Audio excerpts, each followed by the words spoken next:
Welcome to Easy Chemistry, chapter number 10, Halogen Derivatives, Maharashtra State Board, New Syllabus.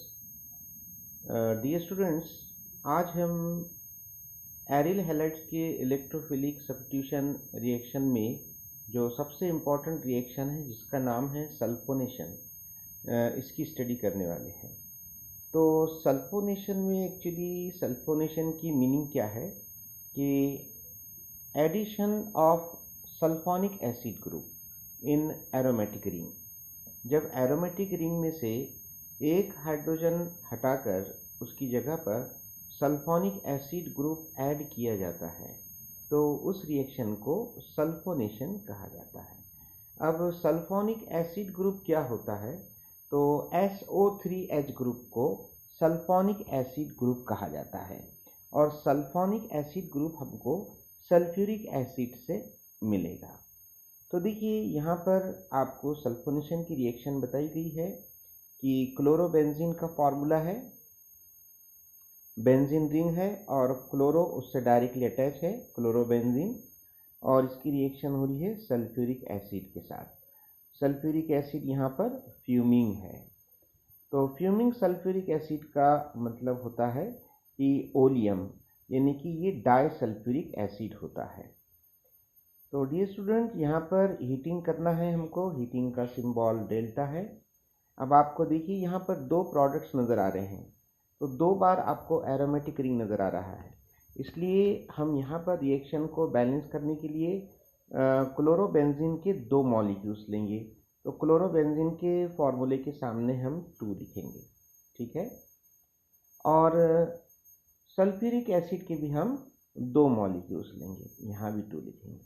और sulphuric acid का formula हम हमारे convenience के लिए इस तरह से लिखेंगे, HO सिंगल बॉन्ड SO3H, यानी यहाँ पर सल्फोनिक एसिड ग्रुप हमको नज़र आ रहा है। सबसे पहले हम यहाँ पर ऑर्थो पोजीशन पर से एक हाइड्रोजन का रिप्लेसमेंट सल्फोनिक एसिड ग्रुप के ज़रिए करेंगे, और जो सेकंड प्रोडक्ट है उसमें पैरा पोजीशन पर से एक हाइड्रोजन का रिप्लेसमेंट हम सल्फोनिक एसिड ग्रुप के ज़रिए करेंगे। तो अब जो तीसरा प्रोडक्ट रहेगा क्या रहेगा, आपने ऑर्थो पोजीशन पर से एक हाइड्रोजन को हटाया है, किसके ज़रिए हटाया है, सल्फोनिक एसिड ग्रुप के ज़रिए। आपने पैरा पोजीशन, दूसरा प्रोडक्ट जो है उसमें पैरा पोजीशन पर से आपने एक हाइड्रोजन को हटाया है, तो 2 हाइड्रोजन बचे हुए हैं। और यहाँ पर उसके अलावा सल्फ्यूरिक एसिड में भी यहाँ पर देखिए 2 हाइड्रोजन बचे हुए, तो 2 और 2 4 हाइड्रोजन और 2 ऑक्सीजन, ये सब आपस में कंबाइन होकर 2 मॉलिक्यूल्स ऑफ H2O, इस तरह से ये रिएक्शन कंप्लीट हो गई। इनके नाम को हम ज़रा ध्यान से देखते हैं। जो पहला प्रोडक्ट है इसका नाम क्या लिखा है, 1-क्लोरोबेंजीन सल्फोनिक एसिड। डियर स्टूडेंट, यहाँ पर बेंजीन सल्फोनिक एसिड को पेरेंट माना गया है, सल्फोनिक एसिड ग्रुप को पेरेंट फंक्शनल ग्रुप माना गया है, और इसलिए बेंजीन के लास्ट में सल्फोनिक एसिड आ रहा है, और क्लोरो को सब्स्टिट्यूएंट माना गया है और क्लोरो की पोजीशन यहाँ पर 1 बताई गई है, और सेकंड प्रोडक्ट में क्लोरो की पोजीशन 4 बताई गई है, यानी 4, यानी यहाँ पर नंबर हम किस तरह से देंगे, 1 2 3 4, इस तरह से 4 क्लोरोबेंजीन सल्फोनिक एसिड। चलिए हम नेक्स्ट रिएक्शन देखते हैं। ये भी इलेक्ट्रोफिलिक सब्स्टिट्यूशन रिएक्शन है जिसका नाम है फ्रीडल क्राफ्ट रिएक्शन।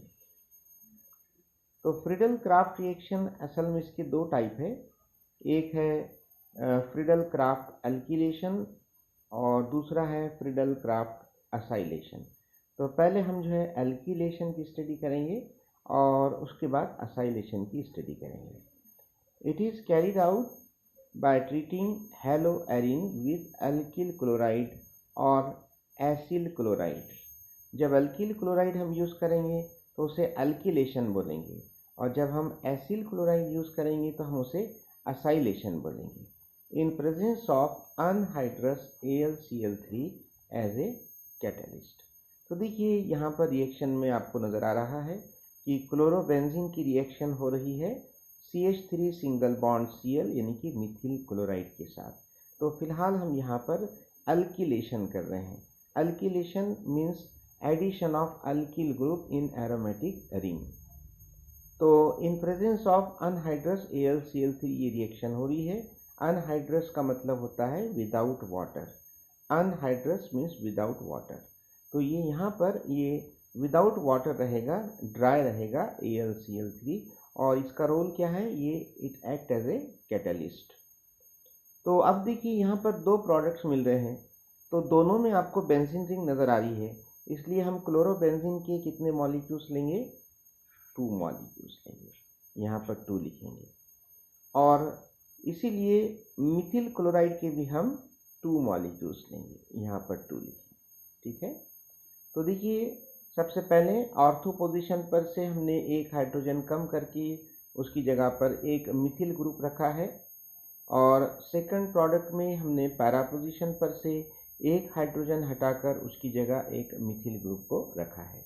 तो तीसरा प्रोडक्ट क्या रहेगा, आपने एक हाइड्रोजन ऑर्थो पोजीशन पर से कम किया है, एक हाइड्रोजन पैरा पोजीशन पर से कम किया है, और मिथिल क्लोराइड के Cl कितने बचे हुए हैं, 2 Cl। तो 2H और 2 Cl ये आपस में कंबाइन होकर 2HCl, ये तीसरा प्रोडक्ट यहाँ पर रहेगा, और ये रिएक्शन अब कम्प्लीटली बैलेंस हो चुकी है। चलिए ये जो दो प्रोडक्ट्स हैं इनके नाम कैसे तैयार किए गए हैं ये देखते हैं। पहला नाम लिखा है 1-क्लोरोटोलिन। इस नाम को ध्यान से देखने के बाद ये पता चलता है कि यहाँ पर टॉलिन ये पेरेंट कंपाउंड है और क्लोरो ये सब्स्टिट्यूएंट है। तो आप थोड़ी देर के लिए क्लोरो को छुपा दीजिए तो ये टॉलिन नज़र आएगा। जब बेंजीन रिंग ये CH3 ग्रुप से जुड़ी होती है तो उसे हम टॉलिन कहते हैं, और Cl ये सब्स्टिट्यूएंट है, और फर्स्ट प्रोडक्ट में इसे 1 नंबर से बताया गया है, इसकी पोजीशन को 1-क्लोरोटोलिन, और सेकंड प्रोडक्ट में 4-क्लोरोटोलिन, यानी 4 नंबर से क्लोरो की पोजीशन बताई गई है। तो ये दो प्रोडक्ट्स यहाँ पर तैयार हो रहे हैं। चलिए उसी तरह हम फ्रीडल क्राफ्ट असाइलेशन रिएक्शन की स्टडी करते हैं। ये है फ्रीडल क्राफ्ट असाइलेशन रिएक्शन। फिर से हमने क्लोरोबेंजीन लिया और इसकी रिएक्शन हम कर रहे हैं CH3 single bond C double bond O single bond Cl। इसका नाम क्या है बता सकते हैं आप, एसिटिल क्लोराइड। हम यहाँ पर क्लोराइड किसको बोल रहे हैं, Cl को बोल रहे हैं। एसिटिल किसको बोल रहे हैं, CH3 single bond C double bond O, इसको हम क्या बोल रहे हैं, एसिटिल ग्रुप। ये एसिटिल ग्रुप होता है। ठीक है, तो अब यहाँ पर फिर से यहाँ पर कैटलिस्ट हम AlCl3 यूज़ करने वाले हैं, जो कि अनहाइड्रस रहना चाहिए, ड्राई रहना चाहिए। तो देखिए सबसे पहले ऑर्थो पोजीशन पर से एक हाइड्रोजन का रिप्लेसमेंट हो रहा है एसिटिल ग्रुप के जरिए। हम पहले ये देखते हैं कि हमको दो प्रोडक्ट्स नज़र आ रहे हैं, दोनों में एरोमेटिक रिंग है, इसलिए हम क्लोरोबेंजीन के 2 मॉलिक्यूल्स ले लेते हैं, और इसलिए एसिटिल क्लोराइड के भी 2 मॉलिक्यूल्स ले लेते हैं। ठीक है, तो देखिए पहला क्लोरोबेंजीन का मॉलिक्यूल हमने लिया और उसमें ऑर्थो पोजीशन पर से एक हाइड्रोजन का रिप्लेसमेंट हमने एसिटिल ग्रुप के जरिए किया है। ठीक है, और सेकंड प्रोडक्ट में हमने फिर से सेकंड मॉलिक्यूल लिया क्लोरोबेंजीन का, और उसके पैरा पोजीशन पर से हमने एक हाइड्रोजन का रिप्लेसमेंट एसिटिल ग्रुप के जरिए किया है। ठीक है, तो अब देखिए यहाँ पर तीसरा प्रोडक्ट क्या रहेगा, आपने ऑर्थो पोजीशन पर एक हाइड्रोजन कम किया है और पैरा पोजीशन पर से एक हाइड्रोजन कम किया है, 2 हाइड्रोजन बचे हुए हैं और एसिटिल क्लोराइड के 2 Cl बचे हुए हैं। तो ये आपस में कंबाइन होकर 2 मॉलिक्यूल्स ऑफ HCl, ये तीसरा प्रोडक्ट यहाँ पर रहेगा। ठीक है, तो चलिए इनके नाम देख लेते हैं। पहला जो प्रोडक्ट है इनका, इसका नाम क्या है, 1-क्लोरोएसीटोफिनोन। तो अब देखिए यहाँ पर पेरेंट कौन है, एसीटोफिनोन। तो एसीटोफिनोन का मतलब ये होता है कि CH3 single bond C double bond O, इसको हम एसीटो बोल रहे हैं, एसीटो ग्रुप। और जब ये एसीटो ग्रुप बेंजीन रिंग से जुड़ा होता है तो इसे फिनोन कहते हैं। तो एक्चुअली फिनोन क्या होता है? देखिए, फिनोन मतलब एरोमेटिक रिंग और सी डबल बॉन्ड हो, इसको फिनोन कहा गया है, फिनोन। और CH3 single bond C double bond हो, इसको क्या कहा गया है? एसीटो कहा गया है। तो आप देखिए, ये दोनों नामों में एक चीज कॉमन नजर आ रही है, C double bond O group, ये कॉमन नजर आ रहा है। ठीक है, तो ये इस तरह से इसका नाम तैयार हुआ, 1-क्लोरोएसीटोफिनोन। सेकंड प्रोडक्ट में देखिए आपने क्या किया, यहाँ पर इस तरह से नंबर दी है 1 2 3 4, तो इसको हम क्या बोल रहे हैं? 4-क्लोरोएसीटोफिनोन। ठीक है, तो यहाँ पर आपका ये चैप्टर ख़त्म हो रहा है, हैलोजन डेरिवेटिव्स। तो मैं उम्मीद करता हूँ कि आप इस चैप्टर के पूरे वीडियो ध्यान से देखिए, और आपका एग्ज़ाम बहुत नज़दीक आ रहा है, इसलिए मैं आपको बेस्ट ऑफ लक कहता हूँ। और एग्ज़ाम के लिए आप प्रिपेयर कीजिए, और जो भी आपको समझ में नहीं आ रहा है तो आप उससे रिलेटेड वीडियो यहाँ पर देखिए, सारे वीडियो मैंने यहाँ पर अपलोड कर रखे हैं।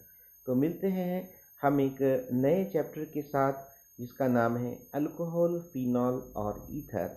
तो ये हम नेक्स्ट वीडियो में देखेंगे। तब तक के लिए गुड बाय।